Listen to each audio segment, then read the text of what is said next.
muito ignorante nessa questão e imagino que muita gente está assistindo, vai vir assistir também Então, se você não se importar em explicar o básico do básico, eu queria voltar lá atrás, desde da criação de Israel, ou se você acha que precisa voltar um pouco antes no tempo e explicar o que levou à criação de Israel até hoje, Gaza, Palestina, tudo para mim é uma coisa muito complicada e eu acho que para a maioria das pessoas, né, entender esse conflito. Porque parece que não é um conflito Israel e Palestina, Não, não. é uma coisa muito maior, né? Não, então, esse problema que existe agora Não foi, é? não, É, Hama, é Hamas e Israel. Tá. Então, assim, Então, para mim é complicado.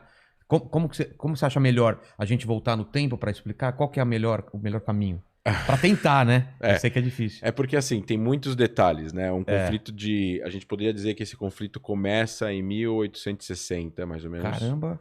Conflito, eu estou dizendo, quando volta a existir o início de um movimento nacional judaico para ganhar independência e soberania em parte da região da Palestina, porque o nome da região é Palestina.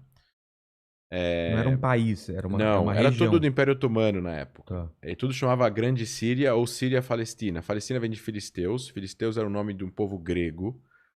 Invadiu a região 7 séculos antes da Era Comum. E eram inimigos do povo judeu. Lembra de Sansão? Sim. Então, ele lutou contra os filisteus. Tá. Essa história, que é uma história bíblica, eu não sou um teólogo, nem eu sou bem agnóstico, mas assim, o nome Palestina vem de Plishtim. E Plishtim, em hebraico, é invasores. Tá. Eles eram chamados de invasores. Esses caras eram bastante inimigos dos povos da região.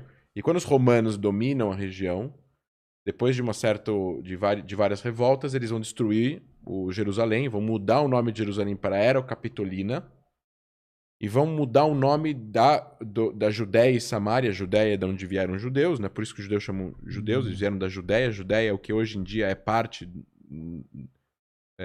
sul da Cisjordânia. Tá. Ou margem ocidental, ou Cisjordânia, ou Judéia. E eles vão destruir Jerusalém, e aí os judeus vão ser colocados no exílio. E para poder humilhar, e isso era muito comum entre os impérios naquela época, você muda o nome da região para o nome do inimigo de quem você está expulsando. Então eles mudaram o nome para Palestina, terra dos filisteus.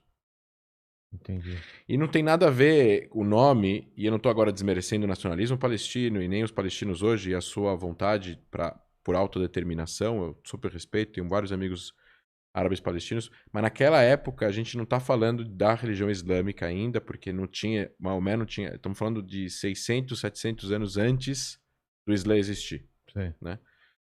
Aí, obviamente, esse nome da região fica Síria-Palestina. Síria-Palestina, que era o nome de toda a região. Todo o Levante, onde é hoje em dia os países que nós conhecemos como Síria, Líbano, Jordânia, Israel, Cisjordânia, faixa de Gaza. Tá. Esse pedaço era o pedaço do Levante, que tá num... Você tem dois grandes planaltos e você tem uns enclaves no meio, e é mais ou menos essa região. Então você tem aí toda uma história atrás dessa região, e obviamente Jerusalém como marco importante religioso judaico, depois cristão. Jesus nasce em Belém, é crucificado em Jerusalém, cresce em Nazaré. Então é tudo lá, né? perto, né? Belém é 20 quilômetros para baixo de Jerusalém, Nazaré deve ser 60 quilômetros, 70 quilômetros para cima, né? Então, você tem aí toda uma importância que, no final das contas, quando Saladino, o conquistador árabe, vai, que nem a gente tem aqui o conquistador latino-americano, como é que ele chama? Que toda cidade tem o nome da rua dele, é o... Caramba. Esse é o nome do cara. Sei. É o... Puta, me fugiu. Vê aí, Libertador... Como é que ele chama? Libertador alguma coisa. você tem o Google aí, não olha pra gente não. Não, mas eu tô tentando entender.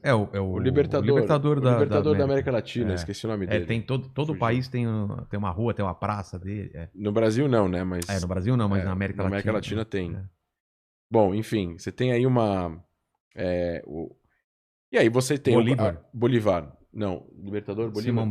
Sim. Simão Bolívar. Simão Bolívar. Aí você tem toda uma toda uma invasão. No final das contas, os povos vão se conquistar. O povo árabe vai conquistar parte do Oriente Médio. Eram povos nômades, eram povos politeístas, principalmente, que adoravam imagens. E aí você vai ter uma conquista do monoteísmo, tanto cristão na Europa, como depois a ideia do cristianismo, né, na Europa. Quando Roma adere ao cristianismo, eles vão mudar várias coisas para atender necessidades de diversos povos pagãos ou politeístas. Então, o sábado era o dia sagrado, porque ainda vinha do judaísmo, depois passa a ser o domingo para poder atender um povo pagão aí que adorava o sol. Tá. Então, por isso Sunday, né? Ah, tá. Enfim, você tem aí uma série de coisas relacionadas a essas conquistas e, no final das contas, os árabes vão chegar, conquistar. O Islã vai, obviamente, como uma grande religião monoteísta, depois do judaísmo, depois do cristianismo, vai conquistar Jerusalém e vai construir uma mesquita de Al-Aqsa e o Domo da Rocha, que é aquela cúpula dourada que vocês veem na televisão, no mesmo lugar onde estava o segundo templo judaico que tinha sido destruído pelos romanos. É o mesmo lugar, o mesmo quadrilátero. Caramba, que treta. Pois é. Bela de uma treta. Que treta. E fizeram isso com certeza de propósito. Não, mas não fizeram de propósito no sentido de provocar. Afronta. Ah, não é? Eles fizeram de propósito no sentido de é um lugar sagrado. Ah. Cara, alguns lugares, por incrível que pareça, atraem mesmo o sagrado, Dizem até alguns historiadores que eles fizeram para proteger o local sagrado judaico de uma invasão de não sei quem e tal, mas é que hoje em dia as narrativas estão tão polarizadas que falam é meu, é teu, não sei o que, não sei o que lá. No final das contas, eu acho que isso prejudica para tentar resolver no final das contas. Mas, vamos lá. Essa região, no final das contas, cai na mão dos otomanos, que não são árabes, são turcos. Tá. Então, a gente tem que dividir algumas coisas no Oriente Médio. Primeiro, quais são os níveis de identificação? O primeiro nível de identificação é a tribo. É qual família você pertence. Então, você tem várias famílias. Al-Husseini, Al-Saud, Hashemita, você tem Al-Maqdisi, você tem várias famílias grandes, que são milhares e milhares de pessoas que fazem parte dela. E depois, esse é o primeiro nível de identificação. Então vamos supor que tem uma briga entre duas grandes famílias no século XVI. Até hoje não se falam, não podem casar entre eles e o negócio é sério. A segundo nível de identificação é o nível religioso. Então lá você tem, no Oriente Médio, muçulmanos, que são, aí você tem, dentro do Islã você tem os xiitas e os sunitas. Dentro dos sunitas você tem divisões mais moderados e você tem o sunismo mais militante, que é a Irmandade Muçulmana, que da Irmandade Muçulmana saem os grupos Hamas, Al-Qaeda, Estado Islâmico, a Jabhat al-Nusra e por aí vai. Você tem, fora o Islã, você tem os cristãos, dentro do cristianismo você tem os católicos, os gregos ortodoxos, depois você tem os judeus, depois você tem os drusos, que é uma religião que sai do Islã há 1000 anos atrás, mas eles são árabes. Você tem os beduínos, que são muçulmanos, mas não se identificam tanto quanto árabes, como o povo árabe se identifica. Enfim, você tem... É uma confusão. Depois disso, você tem a identificação étnica. Não tem nada a ver com a religião. Então você tem os árabes, tem os turcos, tem os persas, tem os curdos, tem os pachas, que são a galera que mora no Afeganistão.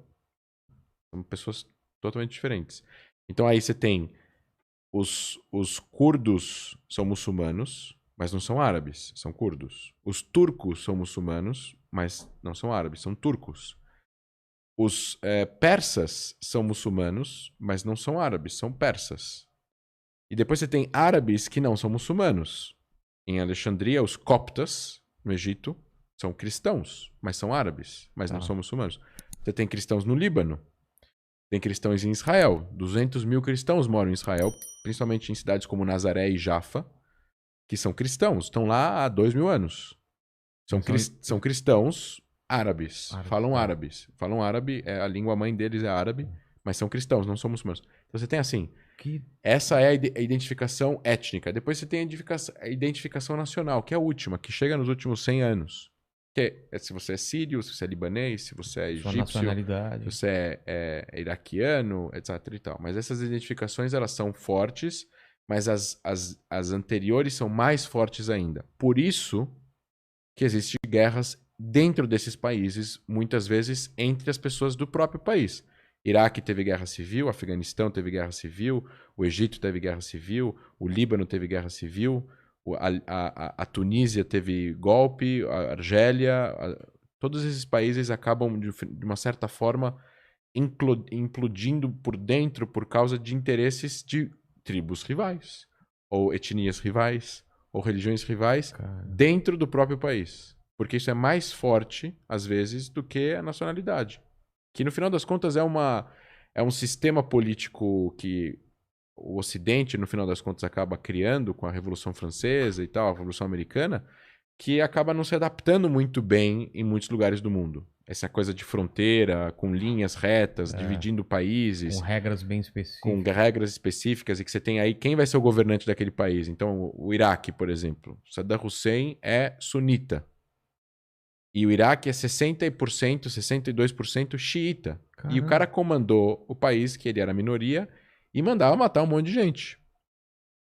Ele chegava nas cidades no Iraque e falava quem é o mafioso aqui, quem é o criminoso da cidade. E esse cara, você é o prefeito da cidade agora, eu acabei de nomear. É assim. Que doideira. O Assad na família... A Síria é um país comandado por uma ditadura familiar que foram 3 golpes militares, um dentro do outro quase, praticamente na década de 60. Um golpe, depois outro golpe. Todo mundo do exército, coronéis. O Egito tinha um rei. O rei sai, o Nasser, lá atrás, na década de 50, vai, faz um golpe, não deixa o rei voltar.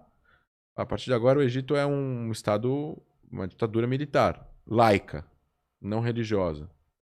E aí começa, tem várias histórias que são paralelas dentro do Oriente Médio, mas no final das contas, a criação de Israel, que você me perguntou, a gente poderia talvez trazer, o Império Otomano deixa de existir na Primeira Guerra Mundial. Tá.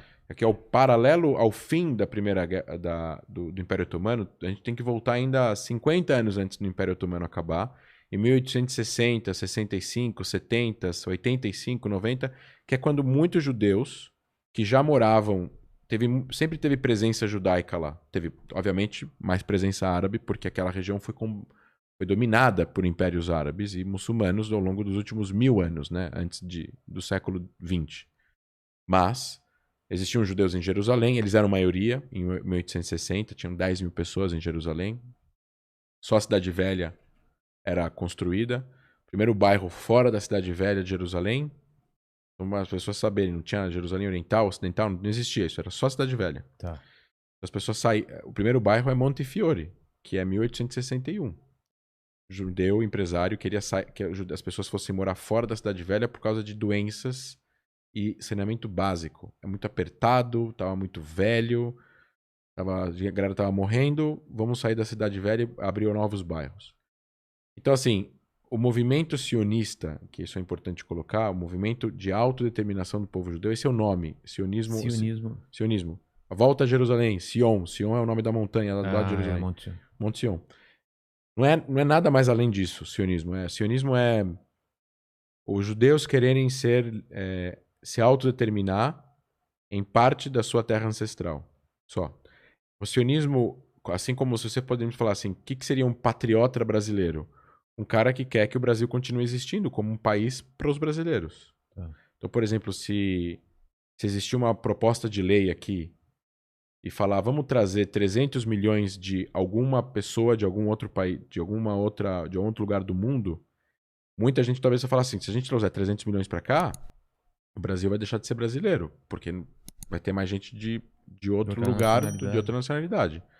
Então, o sionismo, na verdade, é apenas a autodeterminação do povo judeu em sua terra ancestral. Ele não define o resto e para baixo. Então, o sionismo é algo que está... É a ideia da criação. Porém, embaixo disso está como... tem... o país vai ser comunista? O país vai ser socialista? O país vai ser capitalista? Não, mas antes disso, já se tinha ideia que ia ser essa mesma região? Ou poderia ser qualquer lugar no mundo? Quando surgiu as primeiras entradas, as primeiras migrações surgiram antes do movimento formal ser criado. Tá. Então teve gente do Marrocos em 1600 que migrou para Israel, para a região. Teve gente na Líbia que migrou. Naquela época era muito difícil migrar. Imagina 1650 você sair de Marrakech, no Marrocos, que está 2.000 quilômetros de distância. Atravessar a África ou atravessar o Mediterrâneo de quê? De barco. Então as pessoas não saíam muito, né? Para se aventurar assim desse jeito. Só que eventualmente isso acontecia. Então, em 1860 e 1870 já começa essa imigração de alguns países, de judeus orientais e de judeus da Europa por causa de antissemitismo. A questão sempre foi antissemitismo, no final das contas. Por que existia esse antissemitismo? Porque desde que o mundo é mundo, as pessoas, tem gente racista, tem gente que é homofóbica, tem gente que é antissemita, tem gente que é tudo ao mesmo tempo, né? Então já existia desde essa época... Sim, os judeus eram perseguidos em... O que foi a Inquisição na Espanha e Portugal? Foi a expulsão dos judeus. Ah, é? Foi. 1497, 2 milhões de judeus mortos, ou 1,5 milhão de judeus mortos, maioria, muitos expulsos e muitos convertidos. É o que é conhecido como cristãos novos. Muita gente se converteu. É o que a gente à pensa força. na Inquisição, a caça às bruxas, a feitiçaria. Então, mas é que os judeus eram odiados por causa da sua religião. Tinha muita gente que falava que os judeus eram que envenenavam os poços, trouxeram a peste negra. Mas assim, é bodes expiatórios para justificar problemas. Entendi. Né? A Alemanha, o Hitler fez a mesma coisa de outras formas. A gente está numa crise econômica porque os judeus comandam os bancos. Até onde eu sei, a maior parte dos bancos no mundo não são comandados por judeus. Alguns sim, a maioria não. Então, mas esse tipo de discurso, ele cria antissemitismo. Entendi. Que é uma visão pejorativa dos judeus como coletivo.